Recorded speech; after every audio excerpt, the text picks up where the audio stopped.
Augathella here, which is just a little bit of a turn-off off the highway. I guess it's very easy to go past a place like Augathella. You know, there's a few signs out there, there's a roadhouse where you can get some fuel, and you can just carry on down the highway.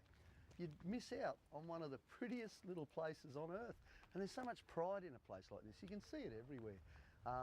It's been 20 years since I've been into Augathella, mostly because of that highway. I just kept passing it, not coming in. But this is a terrific opportunity to make that point yet again. If you're on a caravan trip, you've got plenty of time. Get off the road, have a look at the real Australia. It's places like this where it's really happening. Talking about really happening, I better go and find the wife or nothing will be happening when I get home.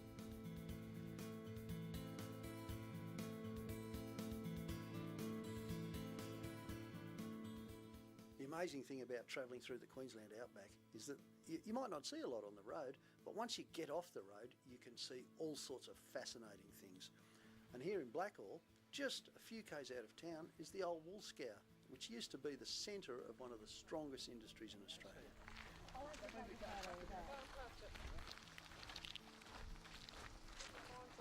So the original boiler, it's a Babcock Wilcox, there's 54 water tubes up there. Spanner on the water tubes we've only come up with in the last 12 months, walking around the paddock. Most of that sort of stuff went missing in the time that it was closed. They still call the Gidgee the wood of steel. The engine's 101 years old now, and of the 52 steam-driven wool scours in Australia, this is the only one left intact. Then you will know that the wood is in perfect condition despite the white ants and that the steel is not rusted, and then you will realise the strength and power of lanolin.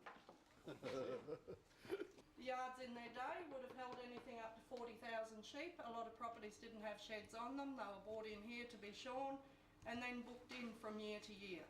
And as well as the shearing, they also brought greasy wool in from other areas as well. So it was a pretty busy little place.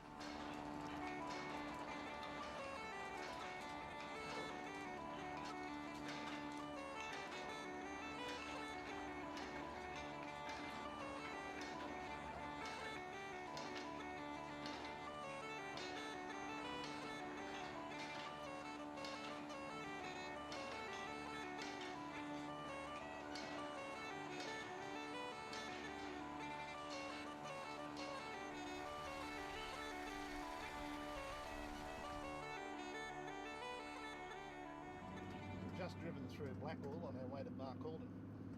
Stopped in at the wool scour, the historic wool scour.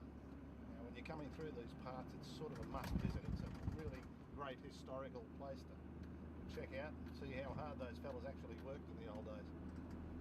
It's a little bit smelly and a little bit hot, but by crikey, I tell you what, it's pretty interesting.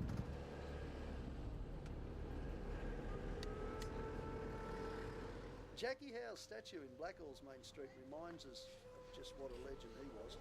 Back in 1892 at Alicedown Station, just outside of town here, he shore 321 sheep in 7 hours and 40 minutes with hand shears, a world record. He's probably also the only bloke to have a singlet named after him too.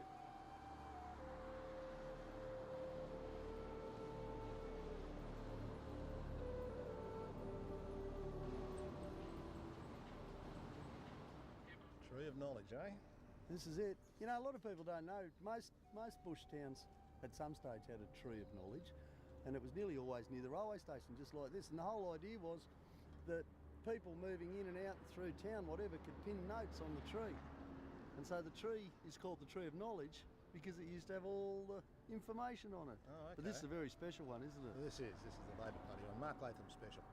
Listen, I was looking around on the bottom. I can't see any knowledge. I really need to pick some up. Do you, mate? Yeah. Well, you're not going to get it from Mark Latham. Tell you what I should do, though. What's that? I should go looking for the Fountain of Youth, bugger the Tree of Knowledge. Mate, out here, this is the heart of the Labor movement, and you can understand why, because conditions would have been absolute hell in the 1800s, 1891. Geez, they did it tough, those shearers. They did it tough. They really did it tough. And they weren't paid fairly, and they weren't looked after. So it's no wonder the union movement came about. I mean, whatever you think of it now, it's no wonder it came about all those years ago and did so much good. But the beautiful thing about this is that you can tell why this was where they met. There's 4 pubs on the other side of the street here. What do you reckon, Gil? Fountain of Youth? The Fountain of Youth. Let's go, mate.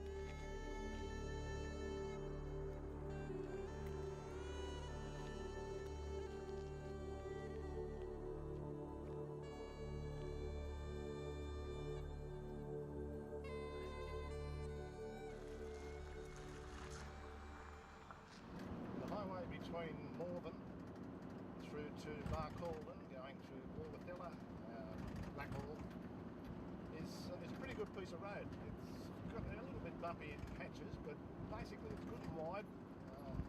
Plenty of room on the side if you need to get off if there's a road train coming past. And apart from those shallow gradient hills that make you have to keep downshifting gears, it's a pretty good stretch of road. No problem for anybody dragging a van along here.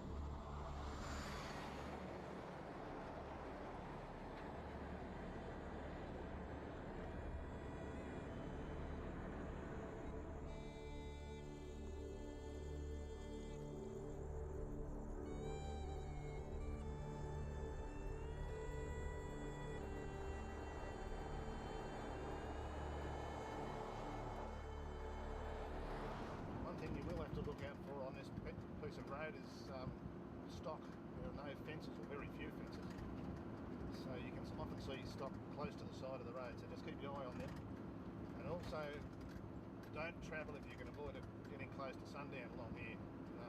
There's a lot of roadkill on the side of the road and the roos are just everywhere.